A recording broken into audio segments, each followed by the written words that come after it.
होते हैं उस पर आदमी ज़्यादा अपनी अटेंशन फोकस कर कुछ मेरे लिए कहा जा रहा है, और जब जनरल होता है तो जनरल में हम अपनी अटेंशन नहीं दें। लेकिन ठीक है, आप जैसे गीता का आप एक श्लोक ले लें जिसमें भगवान कृष्ण ने अर्जुन को एक बार कहा सन्यासी बनो, और दूसरे एक श्लोक में कहा तुम योगी बनो। तो जो सामान्यतः हम ये मानते हैं कि योग सन्यासी का अर्थ है जिसने गेरिक वस्त्र धारण कर लिए, बाहर से कुछ बदला, रूपांतरण किया है, गेरिक वस्त्र हैं या किसी तरह का नाम बदल लिया, कुछ ये सारा का सारा बाहर का रूपांतरण है। लेकिन कृष्ण जिस सन्यास की बात कर रहे हैं वो इनर ट्रांसफॉर्मेशन, अंतः रूपांतरण, जिसमें कृष्ण कह रहे गेयस्य नित्य सन्यासी यो न द्वेष्ट न कांक्षति निर्द्वंदो ही महाबाहु सुखम बंधात प्रमुच्यते। भगवान कृष्ण कहते हैं अर्जुन वो नित्य सन्यासी है। कौन नित्य सन्यासी? वो नहीं जिसने गेरिक वस्त्र धारण किया। नित्य सन्यासी वो है यो न द्वेष न कांक्षति निर्द्वंदो ही मां, जिसकी कोई मांग नहीं है, जिसकी कोई शिकायत नहीं है। आपकी वेशभूषा कुछ भी हो, आपका नाम कुछ भी हो, लेकिन भगवान से ना कुछ मांगते हैं ना भगवान से कोई शिकायत करते, उसकी रजा में राजी, ऐसा समर्पण हमारा है, उसकी कृपा, उसकी रजा में राजी, तो उसे भगवान कहते वो सन्यासी हो गया। गेयस्य नित्य सन्यासी यो ना द्वेष न कांक्षति, उसकी कोई मांग नहीं है, कोई शिकायत नहीं है। और वो फिर क्या हुआ? निर्द्वंद। अभी हम द्वंद्वों में हैं, कुछ के जो हमें किसी से सुख मिल रहा उसके प्रति राग, जिससे सुख नहीं मिल रहा उसके प्रति द्वेष, और जिससे सुख मिल रहा है वो मिला नहीं, जिससे सुख जो चाहते थे वो नहीं मिला, जो नहीं चाहते थे वो मिला तो दुख। जहाँ राग था, जिसे चाहते थे धन मान पद प्रतिष्ठा, वो तो मिला नहीं, उससे विपरीत मिला तो दुख का कारण बन गया। तो भगवान कहते हैं वो आदमी फिर निर्द्वंद है। निर्द्वंद तभी हो जाता जब कोई इच्छा नहीं, कोई मांग नहीं, कोई मांग नहीं तो कोई शिकायत नहीं। हम कुछ मांग लेके जाते, अपेक्षा लेके जाते, वो अपेक्षा पूरी नहीं होती है तो हमें दुख होता। जब कोई मांग ही नहीं है, मान मिले वो भी स्वीकार है, अपमान मिले वो भी स्वीकार है, एक मीठी दवा एक कड़वी दवा। डॉक्टर के पास जाते हैं, डॉक्टर में से दवा का मन बना के नहीं जाते कि एक मीठी दवा देगा या कड़वी दवा देगा या इंजेक्शन, कुछ मन के डॉक्टर की रजा में छोड़ दी कि जैसी तुम्हारी रजा हो, जिसमें तुम्हारी इच्छा हो। जिससे भगवान वाल्मीकि रामायण में आप देखो, रामचरितमानस में नारद जी ने भगवान से मांगा, विश्व मोहिनी विवाह के लिए मांगा कि अपना रूप हमें दे दो, है ना, इससे हम विश्व मोहिनी से विवाह है। लेकिन नारद जी संत थे, लेकिन मांगने के बाद भी नारद जी ने क्या कहा?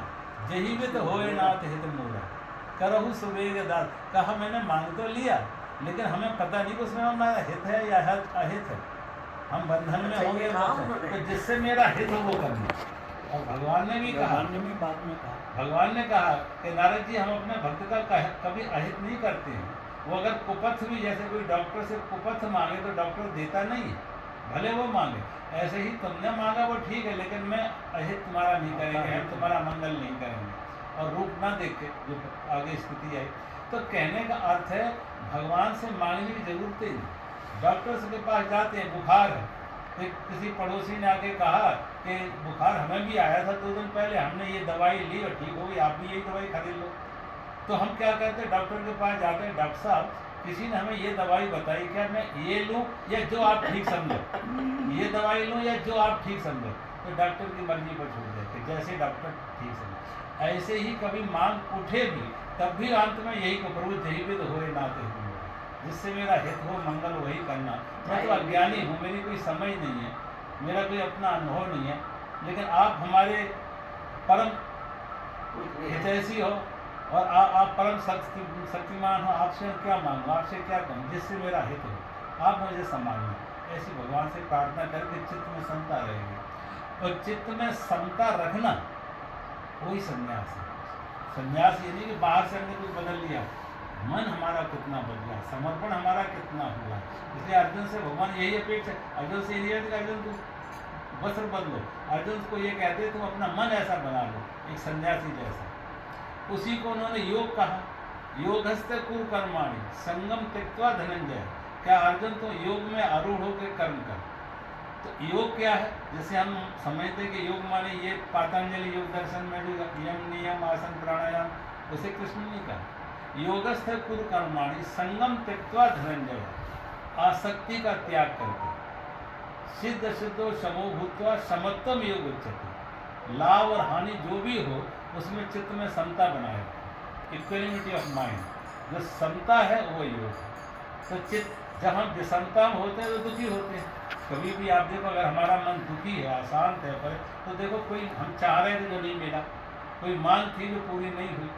जब कुछ मांगे ही ना हो, उसकी रजा में राजी है, न सुख की, न दुख की, न मांग की, न अपमान, कोई मांग है ही नहीं, तो चित्त में समता होगी।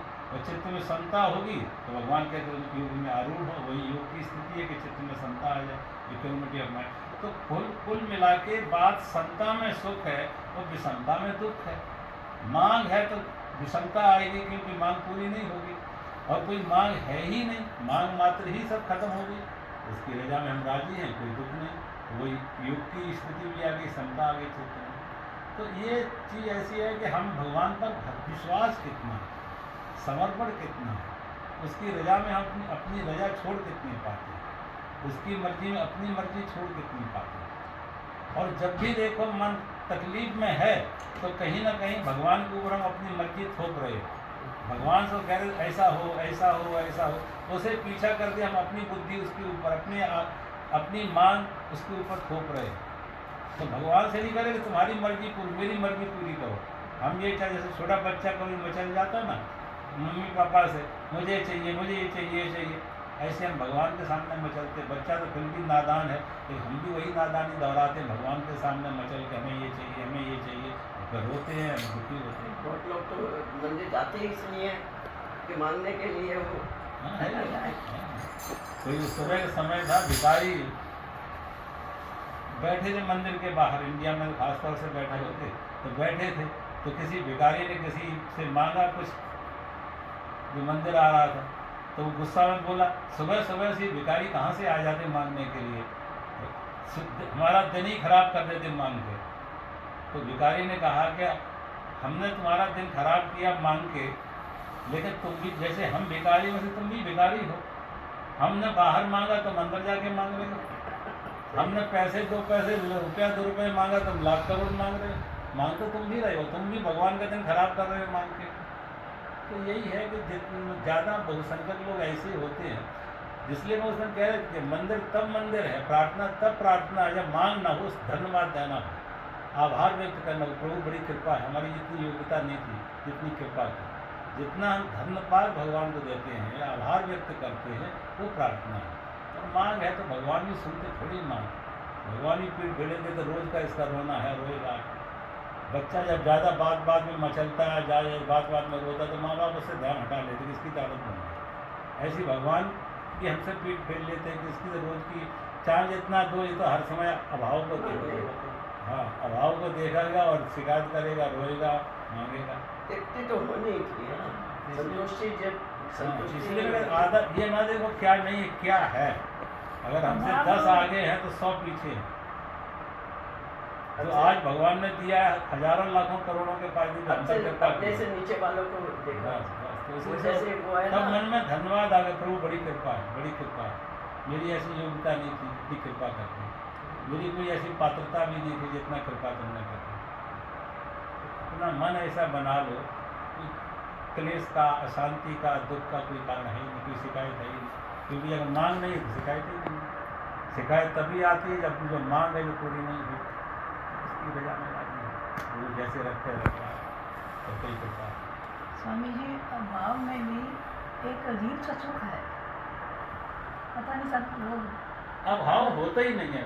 अभाव तो तब होता फिर भी हम कहीं खाली देख रहे हैं, अभाव है ही नहीं। सब कुछ मिल जाए तो सुख नहीं है। सब कुछ की क्या सब कुछ है, सब कुछ की कोई सीमा अभाव नहीं में है। सुख है नहीं, अभाव है ही नहीं। मैं कहते अभाव तो है ही नहीं, कहाँ अभाव है भाई? कैसे अभाव हम देख रहे हैं? ये भोजन दिया है, वस्त्र दिए है, आपकी जगह का आश्रय दिया है, तो और क्या चाहिए? क्या अभाव होगा?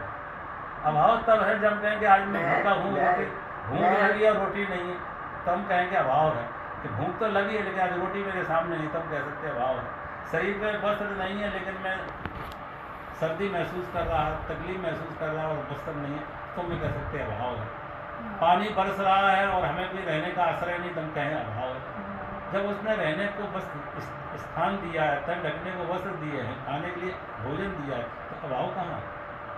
नहीं, तो जब- अभाव शरीर का जरूरत है वो नहीं, अभाव हो सकता मन चाह रहा हो बहुत बड़ी कोठी, मन चाह रहा हो बहुत बड़ी कार, मन चाह रहा हो बहुत बड़ी कुर्सी, तो वो मन का अभाव है, वो तो कभी पूरा होना नहीं। कुंती की तरह से सेटिस्फैक्शन रहना बस चाहिए जो बस कुंती ने कहा इतने हैं? परेशान संतोष रखो। हाँ सुख है। और संतोष का अर्थ यही है, यदिच्छा लाभ संतुष्टा द्वंद्वातीतो विमत्सरा। रामचरित मानस में अष्टम जथा लाभ संतोष है। जथा लाभ, जो जथा लाभ का अर्थ है कि जो मिला है उसमें संतोष आएगा। अभी हम संतोष क्या सोचते, अभी नहीं कल और ज़्यादा मिलेगा। जब पड़ोसी के पास जितना उतना हमें मिलेगा तो संतोष आएगा, वो कभी आना नहीं। जथा लाभ, जो मिला हुआ उस पर हमारी दृष्टि हो, थोड़ी कितना है। तो कितना ही कुछ हो जाए, कभी पूरा खाली नहीं होगा गिलास, आधा खाली आधा भरा रहेगा, आधा भरा रहेगा।